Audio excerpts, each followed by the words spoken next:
আমি উত্তরণ লেখক ও পাঠকের সূতিকাগার এর সমন্বয়কারী মোহাম্মদ হোসেন মিলন ভাইয়ের খোলস সিরিজের 16 নম্বর কবিতাটি পাঠ করছি।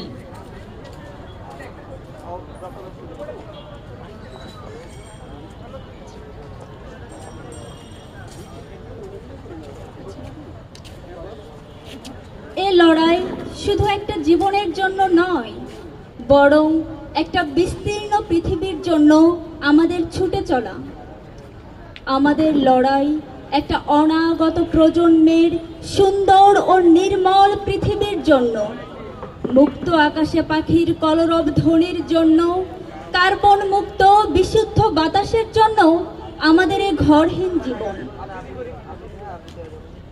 বোতল কাণ্ডে চাপা থাকবে না দাগ কাটা লালচে আচর, বস্তিতে আগুন লাগবে না, পড়বে না শ্রমিক, রানা প্লাজা ধসে পড়বে না ক্লান্ত শরীরে, বন্ধ হবে ছবি নিয়ে দাঁড়িয়ে থাকা প্রিয়জনের দীর্ঘ অপেক্ষা। তনু নুসরাত মুনিয়াদের লাশের গন্ধে ভারী হবে না প্রিয় স্বদেশ, প্রতিদিনের সড়কে চাপা পড়বে না লক্ষ কোটি রঙিন স্বপ্ন।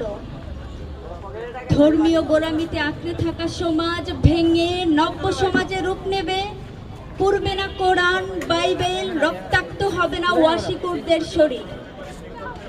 মসজিদ মন্দির গির্জা প্যাগোডাতে প্রচারিত হবে সত্যের বাণী, আবারও হাড় ভাঙা শীতে ক্ষুধার্ত তরুণদের মিছিলের আগুন ছড়িয়ে পড়বে শহর হতে গ্রামে গঞ্জে, রাজপথে বর্ষিত হবে দ্রোহের গর্জন।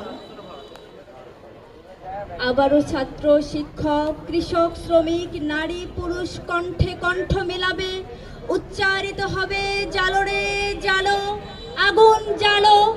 লুটারদের আস্তানা ভেঙে নির্মিত হবে শ্রেণীহীন সাম্যের সমাজ।